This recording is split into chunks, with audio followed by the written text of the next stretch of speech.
রাত তখন 12:17। সবার মতোই অর্ণবের দিনও শেষ হচ্ছে মোবাইল স্ক্রোল করতে করতে।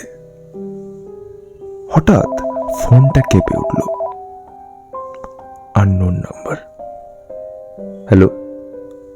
ওপাশে কিছুক্ষণ চুপ, তারপর খুব ধীরে একটা মেয়ের গলা। দেখছিস তো?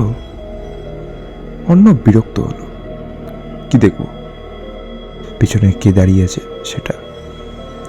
অর্ণব ঘাড় ঘুরিয়ে দেখল কেউ নেই। ঘরে একটাই টিউবলাইট, আধো আধো আলো। হাসতে হাসতেই বলল, ভুল নাম্বারে কল করেছেন আপনি। ওপাশে মেয়েটা বলল, না, আমি ভুল নাম্বারে কল করিনি, তুই ভুল নাম্বার তুই ধরেছিস। লাইন কেটে গেল।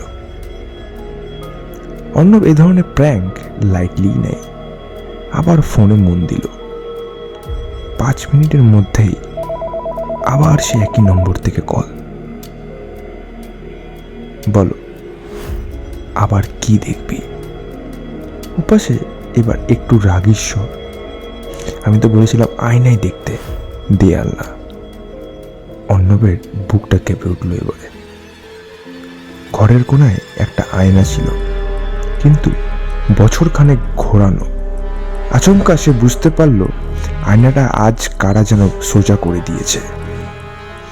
আয়নায় নিজের প্রতিচ্ছবি দেখতে গিয়ে জমে গেল। তার পিছনে আরেকটা ছায়া দাঁড়িয়ে। মুখ দেখা যায় না, কিন্তু লম্বা চুল কাঁধে ঝুলছে, ঠিক তার ঘাড়ের কাছে। সে ঘুরে দাঁড়ালো, পেছনে কেউ নেই। আবার আয়নায় ছায়াটা আছে। ফোনটা আবার বেজে উঠল। দেখলি তো? তুই কে? কাপা গলায় অর্ণব বলল। ওপাশে শান্তস্বর, আমি যে নম্বরে ফোন করেছিলাম সে ধরেনি, তুই ধরেছিস, তাই আমি এখন তোর ছায়া। মোবাইলের স্ক্রিনে নাম দেখালো, সেভড অ্যাজ হোম। হঠাৎ ঘরের টিউবলাইট নিভে গেল। অর্ণব দৌড়ে সুইচ বোর্ডে দিয়ে গেল। কাজ করে না। অন্ধকার ঘরে শুধু আয়নার দিকে থেকে কাজ ঘষার শব্দ, থপ করে কিছু একটা পড়ে যাওয়ার শব্দ। অর্ণব মোবাইলের ফ্ল্যাশ জ্বালাতে গিয়ে খেয়াল করল তার নিজস্ব ছায়া নেই। দেয়ালে শুধু একটা আলাদা ছায়া দাঁড়িয়ে আছে। মাথাটা ধীরে ধীরে তার দিকে কাত করল। ফোনটা কানে ধরতে শেষবারের মতন গলায় ফিসফিস শব্দ। ছায়া তো সবসময় মালিকের সঙ্গেই থাকে। এবার তুই আমার। সকালে অর্ণবের ঘর ভেতর থেকে বন্ধ পাওয়া গেল। দরজা ভেঙে ঢুকে সবাই দেখল অর্ণব আয়নার সামনে পড়ে আছে, মোবাইলটা হাত থেকে ছিটকে দূরে। কিন্তু সবচেয়ে ভয়ঙ্কর ব্যাপারটা তখন খেয়াল হলো, ঘরে একটাও মানুষ দাঁড়িয়ে নেই। তবুও দেয়ালে দুটো ছায়া লেগে আছে, একটা অর্ণবের, আরেকটা তার ঠিক পাশে লম্বা চুলের মেয়ে। আজও রাতে 12টার পরে এই নম্বর থেকে ফোন আসে। লাইন কেটে দিল, ছায়াটা আর যায় না। এই ছিল ঘটনা দাদা।